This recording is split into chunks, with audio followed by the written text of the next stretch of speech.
Welcome to another edition of InFocus. This time, we're taking a closer look at the people who teach our children.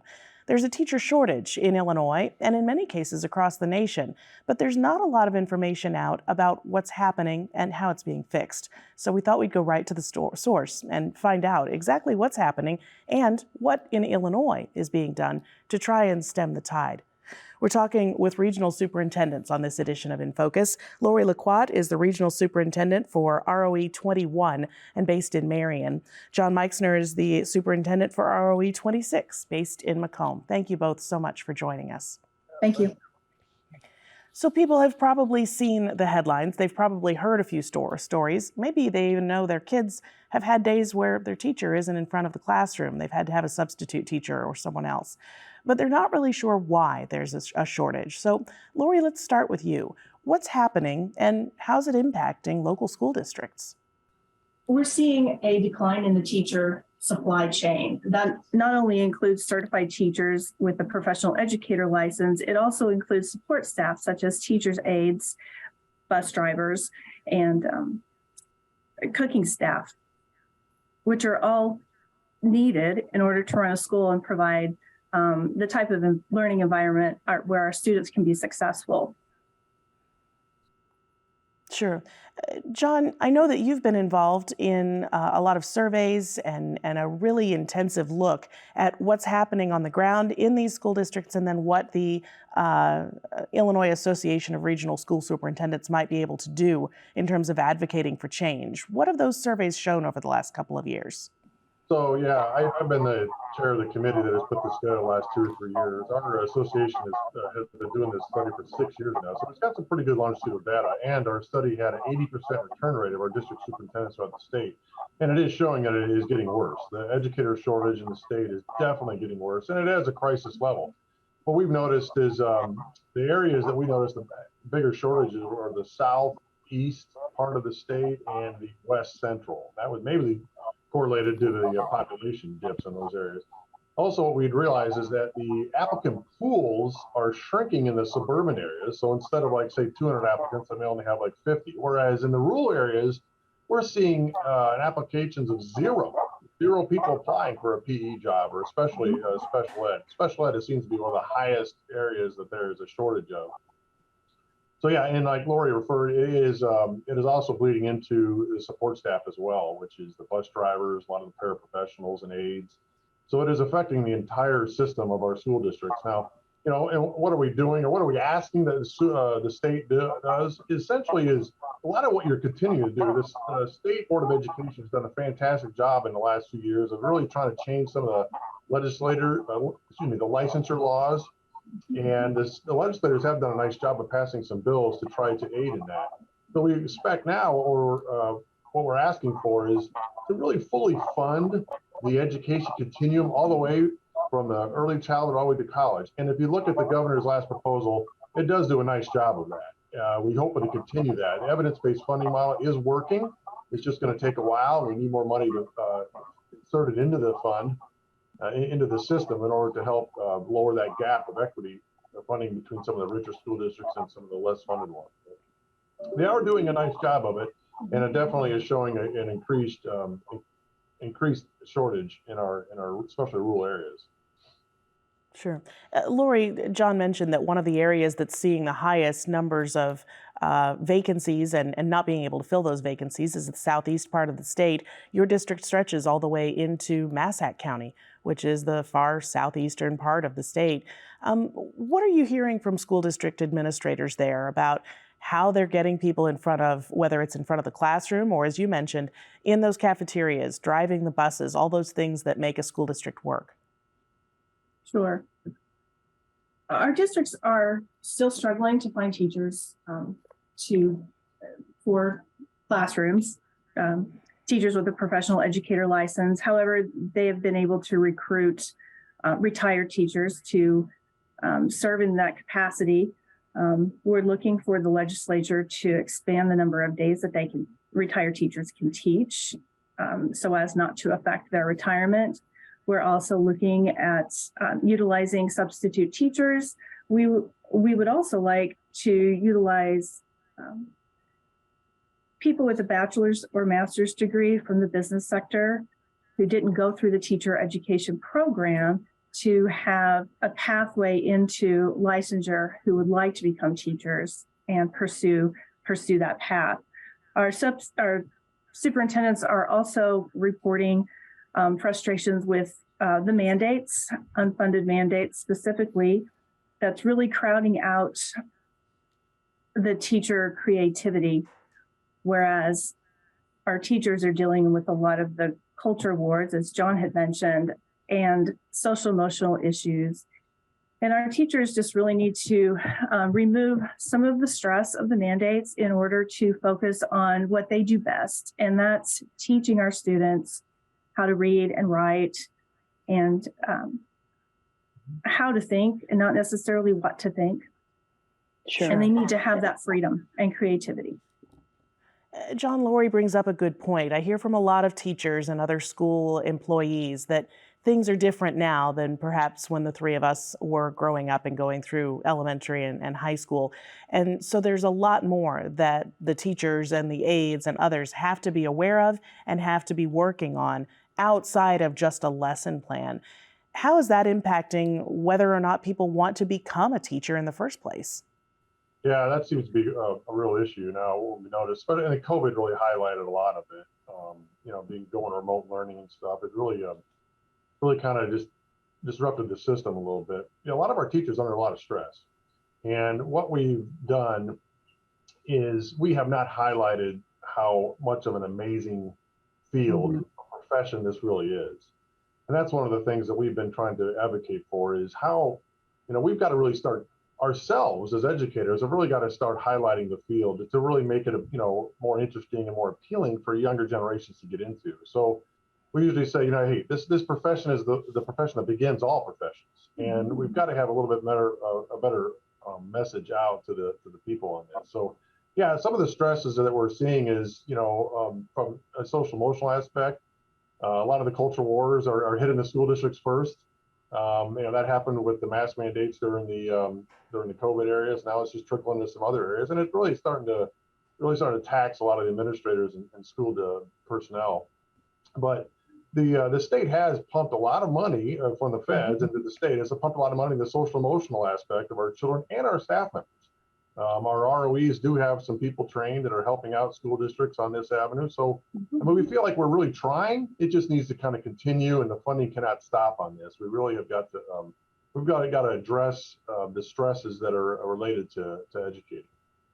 Sure, and like so many things, the stresses and the socioeconomic issues, those didn't start overnight, and the fix probably won't happen overnight either. When we talk about fixes, Lori, I know that your office and some others are involved in a program called Subs for Subs, and it's an opportunity for people to learn more about becoming a substitute teacher and perhaps even begin that process. Are you seeing interest there? Are people signing up to try and help stem the tide here? Yes, our Subs for Subs program has been very successful. We've hosted one each month for the past year, and we'll continue to do so. It's an opportunity for people who qualify to apply for a substitute license to come to our office. We provide a training that teaches, that explains what a substitute teacher does, what the code of conduct would be, how to integrate with the school systems. We also get them signed up on the Ellis account, which is a teacher, the substitute teacher account on ISB, as well as fingerprint and background checks. And we put them on our list, which then allows them to sub in any of the 4 counties that I serve. Sure. John, what about that pipeline that we were talking about as things got started? Not just college students who have decided that teaching is the profession that they want to choose, but getting into high school and elementary schools and saying, hey, maybe you should consider teaching when you get to college. Yeah, 2 factors we've been looking at. First of all, it's that teacher that needs to tap a kid on the shoulder, we usually say. Tap a kid on the shoulder to say, hey, this is a field I think that you'd be really good at. And the impact that has on a student is pretty impactful. So what we've been doing in the western side of the state is we work very closely with Western Illinois University. They have a couple programs there that have been really fantastic. One is the Master Arts and Teaching program, which allows some people that are already in a field, say banking, for instance, who wants to change it into education. Master Arts and Teaching program allows them to immediately start as a teacher under provisional status. As they're taking classes, they are the teacher of record in the school building. They also have a program that allows paraprofessionals to get their professional educator license through a pathway. So those two programs have been really godsend to a lot of the districts in the western side of the state. The program is, the numbers have really highlighted, really skyrocketed just in the last few semesters or so, and it's been a real benefit. Again, but there has to be some funding put into the system in order to sustain something like that. Sure. Finally, Lori, I'll ask for people who may want to get involved or may want to learn more.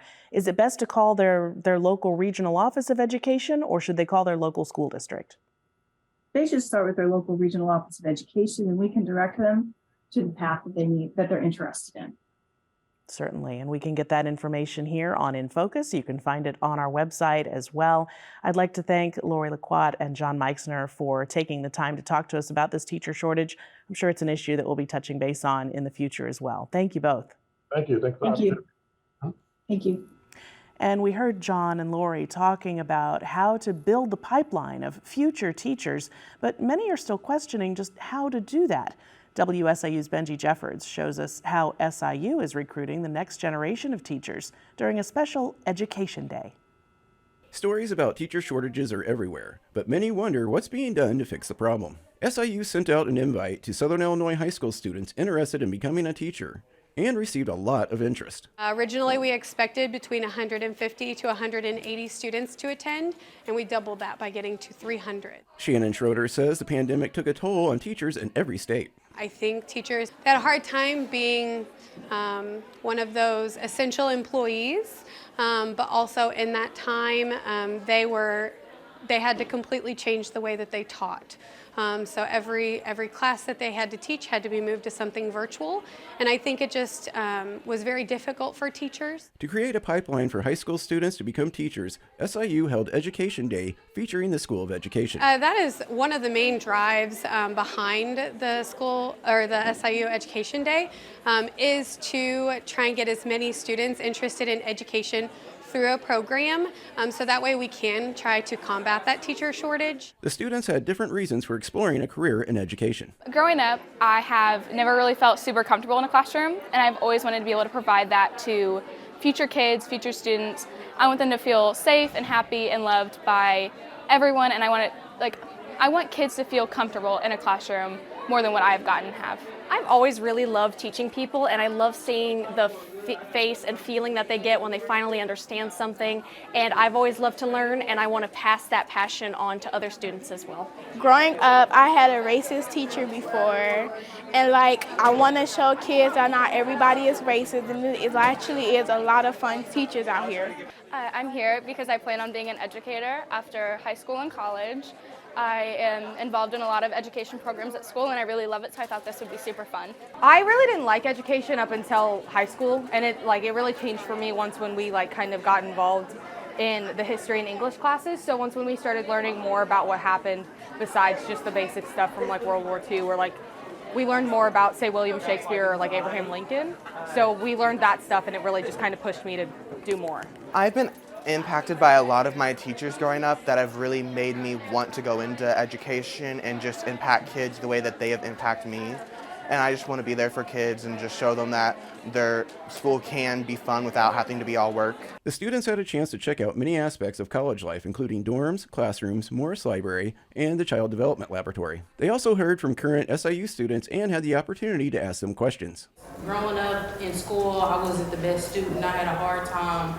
And I had one teacher that just helped me, pushed me, and I ended better than I started. So I want to be that person to help people that struggle in school. They heard about the different paths to become a teacher. Typically, when you would go your senior year, Katie and Ember, at least I know for sure, they go 1 day a week right now. And I'm actually in the classroom 4 days a week. And I have 1 day off. And so on my 1 day off, that's when I do my homework and my other coursework that those students are doing during the day. And so I get to start the school year with the students and finish the school year with the students. So Olivia's lucky enough to be in a classroom every single day, and I do regret not doing that because it's so cool, and like that experience that you get is nothing compared to what you'll get in the traditional route. But being in the traditional route like I am still so excited to go on Wednesdays. Like Wednesdays are my full days, and classes in the traditional route are not easy. Like I will warn you with that, they are not easy. You need to work your butt off. Schroeder says they also use this event to clear up misconceptions about being a teacher to the students. It's not always been the best career option unless you have a passion for it in terms of salary. And that's changed drastically too. A lot of people think, teacher salaries are not something you can live off of.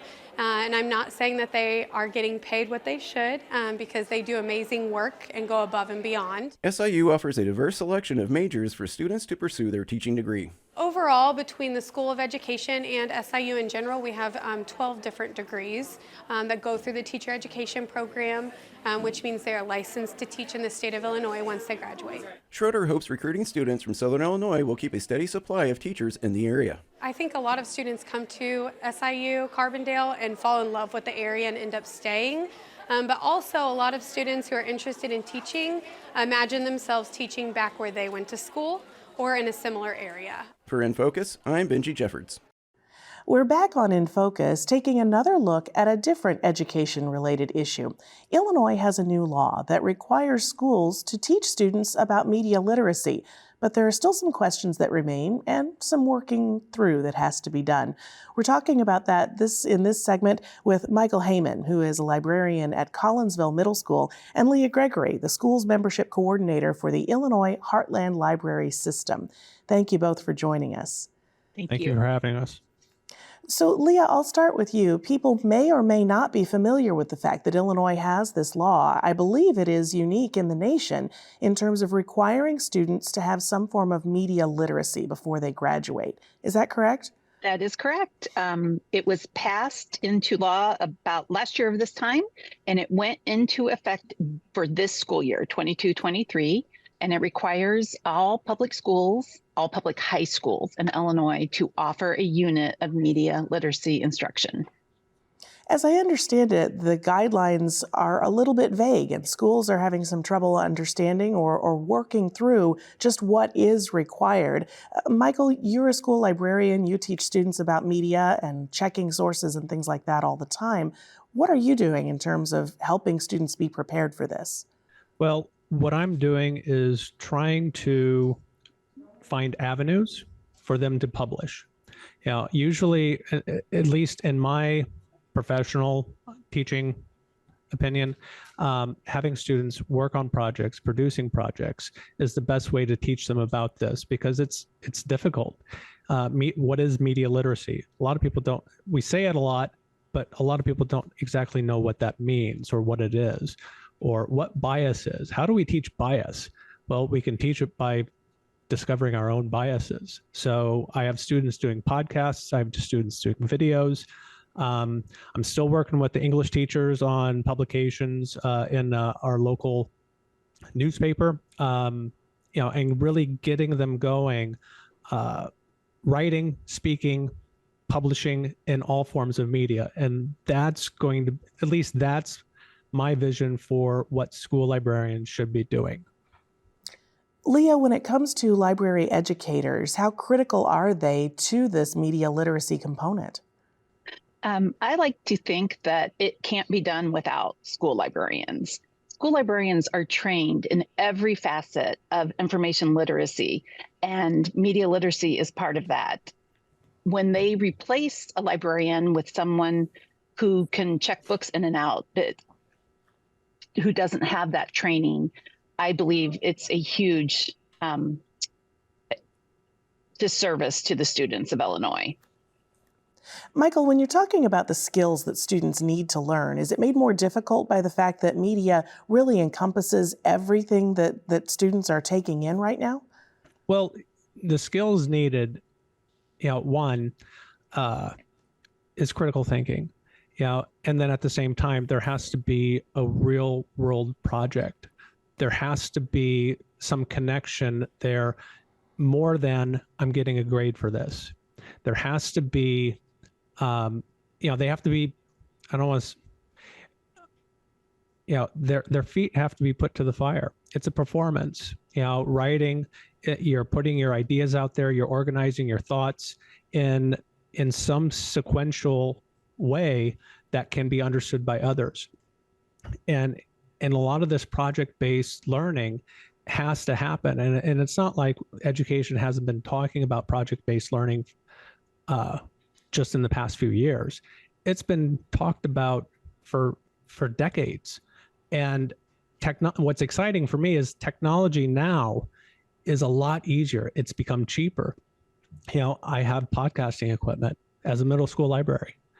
That's really exciting. That they never had that opportunity before. We have websites, we have access to databases, we have access to newspapers.